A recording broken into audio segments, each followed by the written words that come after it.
हजारो कोटींचा अर्थसंकल्प असलेल्या ठाणे महानगरपालिका क्षेत्रातील गरीब वस्त्यांमध्ये जिजाऊचे मोफत आरोग्य क्लिनिक सुरू।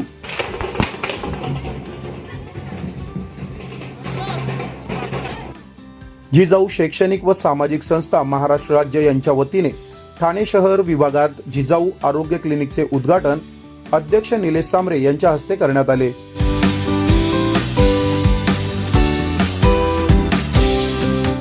जिजाऊ शैक्षणिक व सामाजिक संस्था महाराष्ट्रातील विविध जिल्ह्यांमध्ये अनेक सामाजिक उपक्रम राबवित आहे। विद्यार्थ्यांना मोफत शिक्षण सुविधा, महिलांना स्वावलंबी बनविण्याकरिता प्रशिक्षण केंद्र, गरीब रुग्णांना मोफत उपचार उपलब्ध करून देत आहे। तसेच आता गरीब वस्त्यांमध्ये जिजाऊ आरोग्य क्लिनिक सुरू करण्यात आले आहे। यामुळेच गरीब वस्तीतील नागरिकांना या आरोग्य क्लिनिकचा फायदा होणार आहे। करोडो रुपयांचे अर्थसंकल्प असलेल्या ठाणे महानगरपालिका क्षेत्रामध्ये अनेक झोपडपट्टी वस्ती आहे। मात्र असे असताना या वस्त्यांमध्ये कचऱ्याचे नियोजन नसल्याने घाणीचे साम्राज्य वाढत असून या ठिकाणी मोठ्या प्रमाणात डेंग्यू मलेरियाचे आजारांना नागरिकांना बळी पडावे लागत आहेत। अशातच खासगी रुग्णालयांमध्ये अतिरिक्त शुल्क या नागरिकांना परवडत नाही। तसेच सरकारी रुग्णालय हेही हाकेच्या अंतरावर नसल्याने जिजाऊ शैक्षणिक व सामाजिक संस्थेचे अध्यक्ष निलेश सांबरे यांच्या संकल्पनेतून जिजाऊ आरोग्य क्लिनिक हे गरीब वस्त्यांमध्ये आता उभारण्यात येत आहे। असेच काही ठाणे शहर विभागातील कळवा पूर्वेकडील 25,000ची लोकवस्ती असलेल्या आनंदनगर परिसरात जिजाऊ आरोग्य क्लिनिकचे केंद्र उभारण्यात आले आहे। यामध्ये विभागातील गरीब व गरजू नागरिकांना मोफत उपचाराबरोबरच औषधही मोफत मिळणार आहे। जिजाऊच्या वतीने पालघर जिल्ह्यातील झडपोली येथे मोफत सुसज्ज असे रुग्णालयाची उभारणी करण्यात आली आहे। त्या ठिकाणी मोठमोठ्या शस्त्रक्रिया या मोफत केल्या जातात।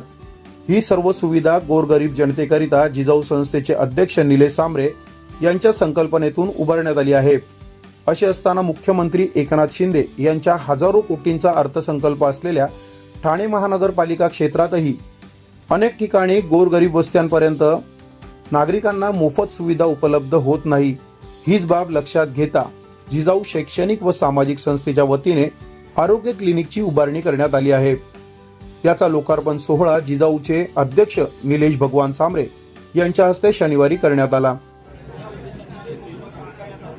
याचबरोबर परिसरातील समर्थ विद्यालयातील विद्यार्थ्यांना निलेश सांबरे यांच्या हस्ते शैक्षणिक साहित्याचे वाटपही करण्यात आले। जिजाऊ ही संस्था समाजातील गोरगरीब विद्यार्थ्यांना शिक्षणाच्या मूलभूत हक्कापासून वंचित राहू नये याकरिता नेहमीच प्रयत्न करत असते। याचाच एक भाग म्हणून कळवापूर व आनंदनगर परिसरातील समर्थ विद्यालयातील या गरीब व गरजू विद्यार्थ्यांना जिजाऊ शैक्षणिक सामाजिक संस्थेच्या वतीने निलेश सांबरे यांच्या हस्ते शैक्षणिक साहित्याचे वाटप करण्यात आले। गेले 15-16 वर्ष आम्ही आरोग्यावर काम करत असताना झडपोलीच्या रुग्णालयामध्ये ठाण्यातील अनेक भगिनी अनेक बांधव उपचारासाठी येत असताना आमच्या लक्षात आलं तर खूप मोठी समस्या ठाणे महापालिका क्षेत्रामध्ये आरोग्याची आहे। पूर्वीच्या काळी असं होतं, आमचं रुग्णालय चालू होण्याच्या आधी एखादा रुग्ण जर अंबाडीला आला तर अंबाडीवरनं भिवंडीला पाठवलं जायचं डिलिव्हरीला, डिलिव्हरीवरनं शिवाजी हॉस्पिटलला पाठवलं जायचे, शिवाजी हॉस्पिटलवरून बाहेरून मुंबईला पाठवलं जायची। ही दुरावस्था बघून आम्ही रुग्णालय उभं केलेलं आहे की जे कुठलीही वर्गणी न मागता कोणाकडून देणगी न घेता हा समाज आपला आहे आणि या समाजाच्या सर्वार्थाने आरोग्याची सेवा करणे ही आपली ड्युटी आहे, ती समजून आपलं रुग्णालय उभं आहे। आणि या रुग्णालयामध्ये दररोजच मुंबऱ्यापासनं, कोकणी पाचपाखाडीपासनं, ठाणे शहरापासनं अनेक समाज बांधव उपचारासाठी येत असतात। अशा वेळेस जर असे जिजाऊ आरोग्य क्लिनिक जे सुरू केले, आम्ही लोकसभा निवडणुकीमध्ये समाजाला आश्वासन दिलं होतं की 100 आरोग्य क्लिनिक उभे करू। मग आता आम्ही जरी पराभव झाला असला तरी मग आमच्या एका लोकसभा क्षेत्रापुरती मर्यादित न राहता संपूर्ण ठाणे आणि पालघर जिल्ह्याच्या कानाकोपऱ्यात जिथे जिथे गरज आहे, जिथे जिथे गरीब आहे, जिथे जिथे आमची ताई अंगावर आजार काढून मरण पावते, अशा वेळेस जिथे जिथे पोटातल्या बाळासहित आमची भगिनी मरण पावते, अशा सर्व एरियामध्ये आम्ही जिजाऊचे आरोग्य क्लिनिक सुरू केले। ठाणे राहू दे, कल्याण राहू दे, मुरबाड, शहापूर, बोईसर, पालघर, डहाणू या सर्वच दोन्ही जिल्ह्याच्या कानाकोपऱ्यात सुरू केलेले।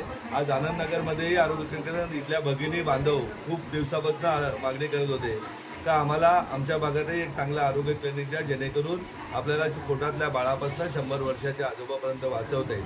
यामध्ये कुठलाही आमचा स्वार्थ नाही. आम्ही काही इथे महानगरपालिकेचं निवडणूक लढवण्यासाठी मी इथे उभा राहणार नाही, तर इथे मुंब्रा कळव्यामध्ये निवडणुकीसाठी विधानसभेला उभा राहणार नाही.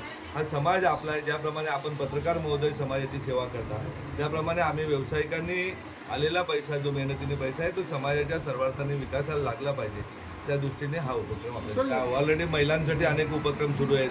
मुंब्र्यामध्ये फ्री कोचिंग क्लासेस सुरू आहेत. जिथे जिथे अज्ञान आहे, आज आपण 78 वर्षानंतरही बघतो स्वातंत्र्याच्या, तर आजही उपचार न घेता हजारो बांधव आपले मरण पावतात. मागच्या वर्षी तुम्ही छत्रपती शिवाजी हॉस्पिटलची सर्वांनी बातम्या छापल्या होत्या. त्याच्या वर्षभर अगोदर आम्ही माननीय मुख्यमंत्री महोदयांना निवेदन दिलं होतं की अशा प्रकारे इथे समस्या आहेत. पण वेळेस प्रशासनाने लक्ष न दिल्यामुळे ते काय मृत्यू होतो तो आपण बघितला आहे.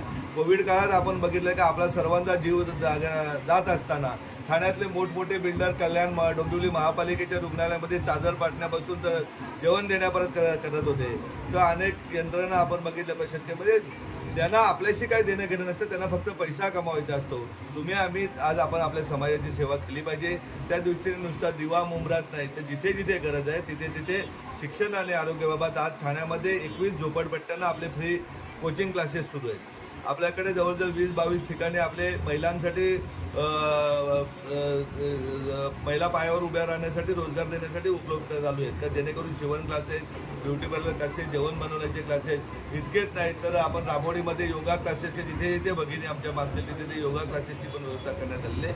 हे कुठल्याही स्वार्थाशिवाय करण्यात आलेले. आपण सर्वजण एक कुटुंब आहोत, भारतीय आहोत आणि आपल्या देशाची सेवा करण्यासाठी पहिल्यांदा आम्ही सगळेजण मजबूत झालो पाहिजे. त्या दृष्टीने सेवा करतो.